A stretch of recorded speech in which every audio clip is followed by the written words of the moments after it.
Okay, so now back to chapter 2 and chapters 2 and 3. I just have several important concepts I kind of want to go through with you. And so for chapter 2, here are the important concepts, and chapter 2 is called branding. Okay. First one is you need to know the definitions of brand's identity, image, and the reputation. And also you need to know the relationships between identity, image, and the reputation. So with reputation starts with identity, given that the reputation of a brand is derived from its image. Marketers can at least indirectly control the image and the reputation of a brand by directly managing the visual identity. This means an investment in a positive brand identity could pay off in the form of a positive reputation, which often translates into customer loyalty. Remember, loyalty can be won and lost.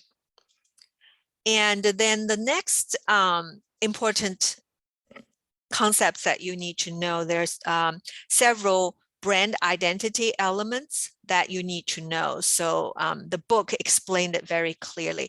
I want to bring your attention to one of those identity elements. It's called tagline. Okay, so here are some taglines that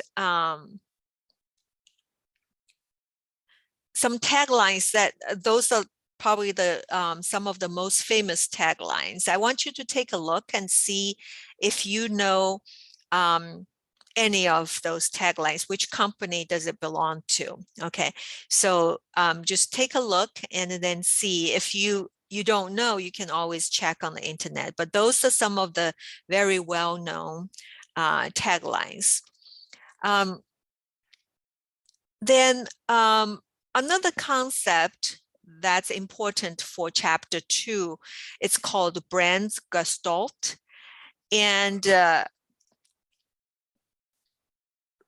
gestalt means a whole is more than the sum of its parts. So look at those images on the slides that you will see. For instance, Nike, we all know so you will see the Nike, that's the name of the brand, and then you will see the logo, right, the swoosh, and then you will see a tagline, just do it. And some identity elements also have, for instance, colors and sounds and different things. So this slide shows the different identity elements for various brands. Okay.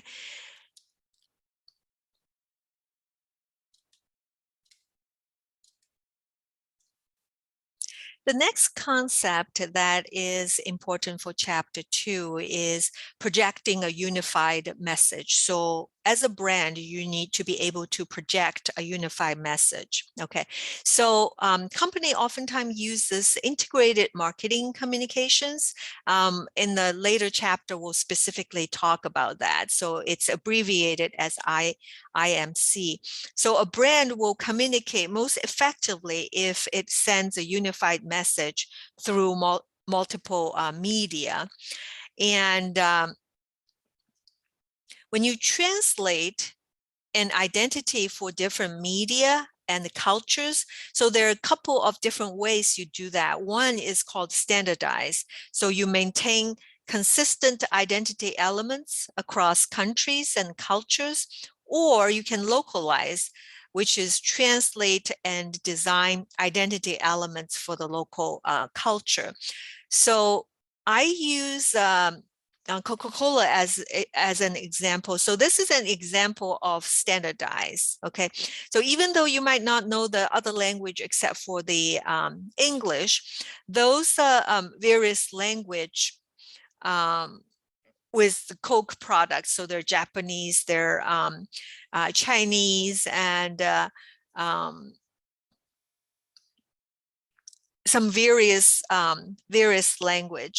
But you can, even if you don't know those languages, you can immediately recognize the brand. Okay, and then there's the localize. So this is Coca-Cola is very popular in China, and this is the localized for the Chinese audience. Okay, and Coca-Cola trademark, it varies from country to country, but the overall look is retained through use of similar letter forms and style, even with different alphabets. It's one of the most well-known Chinese language trademarks. And in Chinese, we call Coca-Cola, we call 可口可乐, and was developed by Coca-Cola in the 1920s when it first entered the Chinese market. 可口可乐meets all the requirements for effective Chinese language branding. It is a transliteration that sounds very similar to Coca-Cola, and it also has very good meaning that conveys the branding image of Coca-Cola. Yet when Coca-Cola first entered the Chinese market, it had to act quickly to deal with a serious potential branding problem. It found that certain shopkeepers had already developed their own Chinese language trademark for Coca-Cola based solely on the phonetic transliteration of Coca-Cola. While this trademark sounded like the English language mark, its meaning was nonsensical. The literal translation of this mark was either bite the wax tadpole or female horse fastened with wax. Coca-Cola was able to act quickly and develop what has become one of the most successful Chinese language marks. The mark looks good visually, sounds very similar to Coca-Cola, and conveys a very positive meaning. Literally, it means to permit the mouth to be able to rejoice, which is consistent with the branding image of Coca-Cola. So here in those images, you can see on the bottle, it has the 4 words 可口可乐. Okay, so it's a very successful brand. So how to protect brand identity? One of the best ways to protect the investment in the brand identity is to build support from the identity, for the identity from the inside out. At a minimum, all employees should be educated on the importance of brand identity.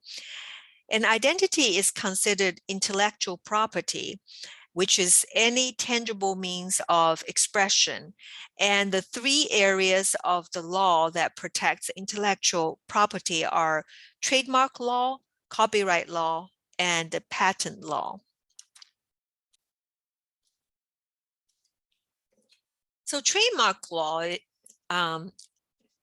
trademark is any word, name, symbol, or device, or any combination thereof used to identify and distinguish goods, including a unique product from those manufactured or sold by others. And I have some examples here that you can see. Those are all called trademarks. So it can be word, name, symbol, or device, or any combination of those things, okay, used to identify and distinguish goods, including a unique product from those manufactured or sold by others. And the logos, colors, and the taglines are protected under trademark law. With trademark, there's an issue with strong brand versus weak trademark. What this is, so for instance, Google. Google is a very strong brand. However, it is a weak trademark because now oftentimes we will say, oh, let's Google it. Use it as a verb. Okay, it's actually a brand name, but we use it as a a verb. And so there are other examples of strong brand and weak trademark is, for instance, Kleenex. We use it, it's actually a brand, but we use it as any type of tissue paper. And then chapstick and Xerox. It's a brand, however, we use it as a verb to say, oh, we'll Xerox it, as if it's a verb. Okay, so those all belong to this concept of strong brand versus weak trademark. And I'm sure you can think of a lot of other examples. Another law that is involved with intellectual property is called copyright law. So copyright law protects original works of authorship, including literary, dramatic, musical, artistic, and certain other intellectual works. Okay, so those are all copyright law, and then finally patent law. So those are all those laws we'll talk in more detail in the final chapter at the very end of this term. Okay, so we'll come back to those different concepts. Now for chapter 3, discovering insights, it's mainly about doing research for advertising. Okay, so here are some of the concepts that you need to know. And this is a chapter where most of the information is in the book. So you can just read through the chapter, but here are some of the things you need to know.